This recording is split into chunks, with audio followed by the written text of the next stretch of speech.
Fox News alert, the judge denied Diddy's appeal to get out on bail after the music mogul and Democrat community organizer was charged with sex trafficking and racketeering for forcing women into freak-off sex parties with male prostitutes that he recorded, then keeping them quiet through violence and blackmail. The feds say the investigation's still ongoing, and Diddy's a flight risk who's tampered with witnesses before and could do it again if he's free. Diddy offered $50 million and promised not to have any women over his house if they let him out, but the judge didn't budge. So Diddy's spending his days in Brooklyn's Metropolitan Detention Center, New York's most notorious jail. It's known for its barbaric conditions, stabbings, murders, suicides, blackouts, and lockdowns. For dinner, Diddy can eat turkey with boiled potatoes and beets. Sources tell TMZ Diddy's being isolated from General Pop because some inmates maybe see taking him out as a badge of honor. He'll get 1 hour of rec time a day and 3 showers a week, and has to wake up at 6 a.m. to make his bed and mop his cell floor. A few celebrities have spent time here: R. Kelly, Ghislaine Maxwell, and our good friend Minnie Madoff. Diddy's lawyer says they're going to fight until the end, but the government's case looks rock solid. The prosecution has a mountain of evidence against them that they have from basically 300 grand jury subpoenas. The feds have materials from banks, tech companies, airlines, hotels, escort services, even Diddy's wealth management firm. They also have the testimony from dozens of witnesses and victims and evidence from Diddy's own electronic devices. The prosecution says they corroborated testimony about Diddy's freak-offs using travel records, payment records, and the videos. Diddy's alleged crimes go back years.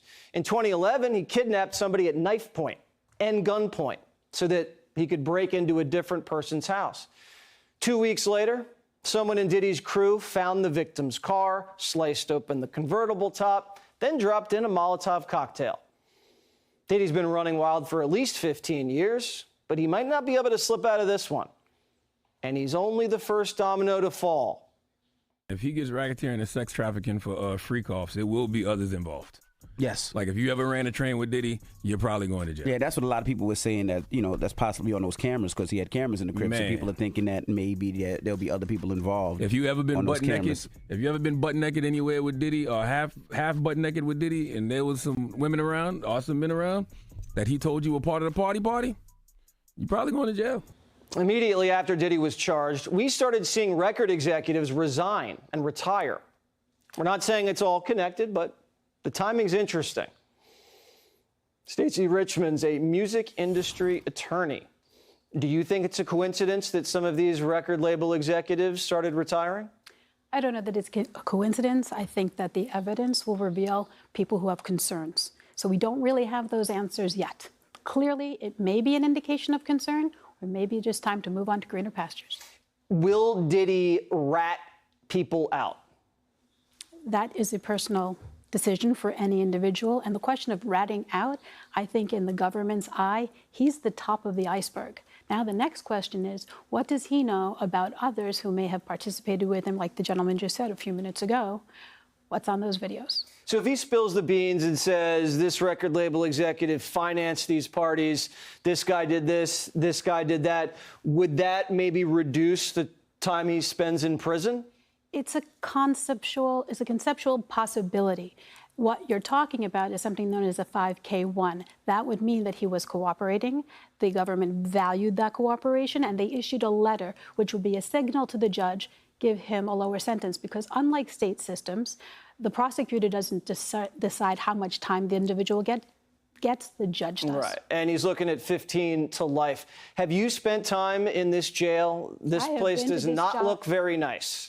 It is not very nice. I've spent so much time in this jail that, God forbid anything happens to me, I think I get time served. I've been there many times. It is not a pleasant place, and many judges now, for lesser crimes, are refusing to send defendants there. And one thing you should be looking out for that was signaled today, the defense team, who are excellent, by the way, they will be making an application, as they started to today, to move him from MDC, the Metropolitan Detention Center, where he currently sits, to Essex County Jail. There's another possibility. They could also move him to Valhalla, which also is a Westchester County Correctional Facility that also houses federal inmates. You've had very wealthy clients serve time here. Yes. What's that like as a shock to the system to then go from this level to mopping your floor at 6 a.m. and eating turkey? Well, like Icarus, you're flying by the sun, your wings melt, and now you're in a place that to you is an abysmal hell.